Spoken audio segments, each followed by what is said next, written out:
medyo late lang tayo ng 5 minutes sa regular time natin.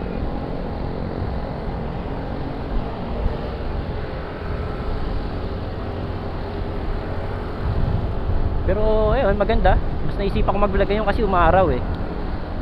Kumbaga hassle free, diba? Hindi mo need magkapote, hindi mo need na bumaba ng motor.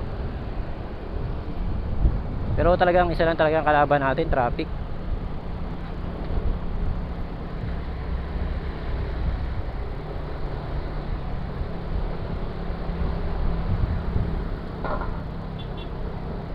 So ito na, pa-domestic na.